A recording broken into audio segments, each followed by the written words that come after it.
অস্বাভাবিক মূল্য বৃদ্ধির কারণ 1 নম্বরে আমরা যেটা বলছি, নাম, পাসপোর্ট, ভিসা ছাড়া গ্রুপ বুকিং করা। বিভিন্ন এজেন্সি চাহিদা না থাকা সত্ত্বেও যাত্রীদের কোনো প্রকার পাসপোর্ট, ভিসা, ভ্রমণ নথিপত্র এবং প্রবাসগামী শ্রমিকদের কোনো প্রকার বৈদেশিক ওয়ার্ক পারমিট, এমনকি যাত্রী তালিকা ছাড়াই শুধুমাত্র ইমেলের মাধ্যমে কতিপয় এয়ারলাইন্সের বিভিন্ন রুটের গ্রুপ টিকিট বুকিং 2-3 মাস অগ্রিম তারিখের পিএনআর করা হয়।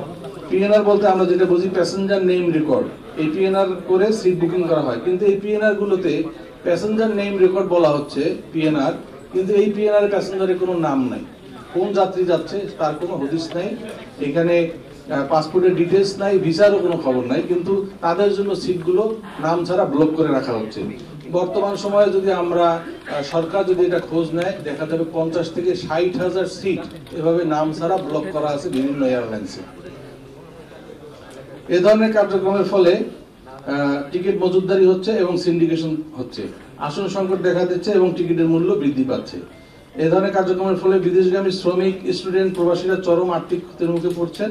মূলত বিদেশগামী মধ্যপ্রাচ্যের এয়ারলাইন্সগুলো ফ্লাইটের তারিখের অনেক আগে এই আসনগুলো বিক্রয় নিশ্চিত করা ও অধিক মুনাফার জন্য এই পদ্ধতি অবলম্বন করে রিয়াদ, দাম্মাম, জেদ্দা, ওমান, দোহা, কুয়ালালামপুর সহ বিভিন্ন রুটের টিকিট সিট ব্লক করে থাকে। পবিত্র ওমরা এবং শ্রমিক যাত্রীর ক্ষেত্রে এই ধরনের নাম ছাড়া ওপেন গ্রুপ সিট বিক্রয় করা হয়।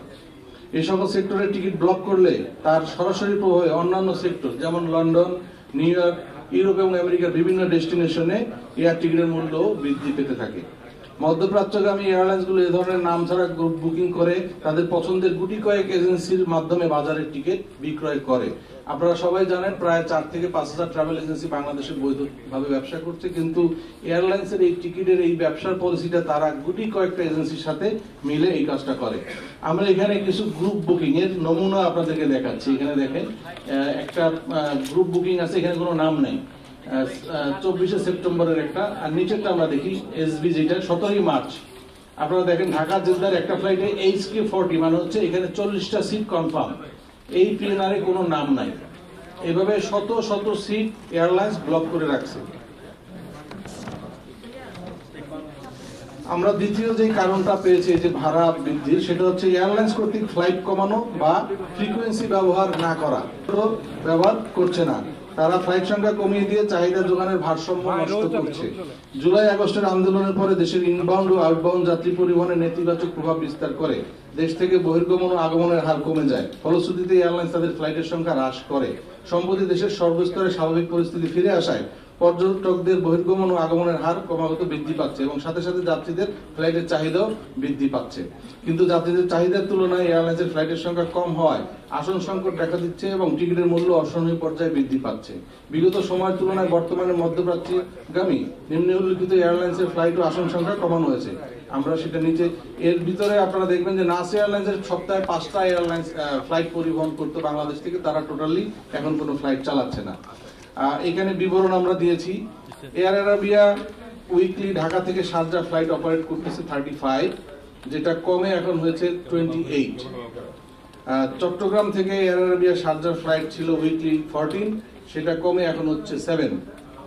ফ্লাই দুবাই ঢাকা থেকে উইকলি তারা ফ্লাইট অপারেট করতেন 14টি, সেটা এখন কমে 60টি।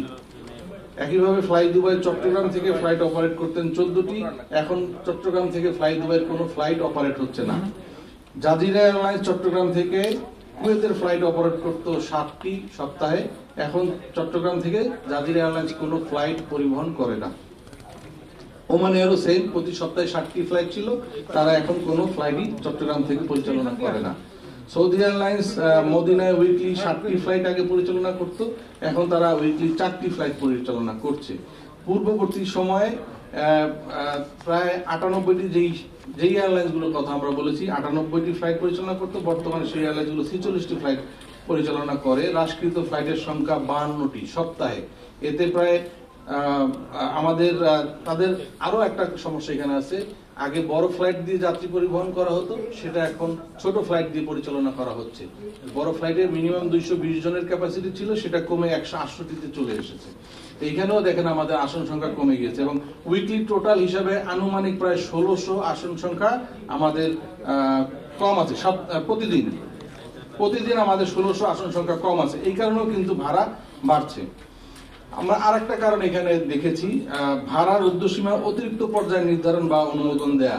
আপনারা সকলেই জানেন যে বাংলাদেশের সিভিল এভিয়েশন অথরিটি যারা আছেন তাদের কাছ থেকে সকল এয়ারলাইন্সকে ভাড়া ফেয়ার ফাইলিং করে জমা করতে হয়, তাদের একটা অনুমোদন নিতে হয় এবং তাদের এই অনুমোদনের বাইরে এয়ারলাইন্স কিন্তু বিদেশে তাদের এই টাকা রেমিটেন্স করতে পারে না।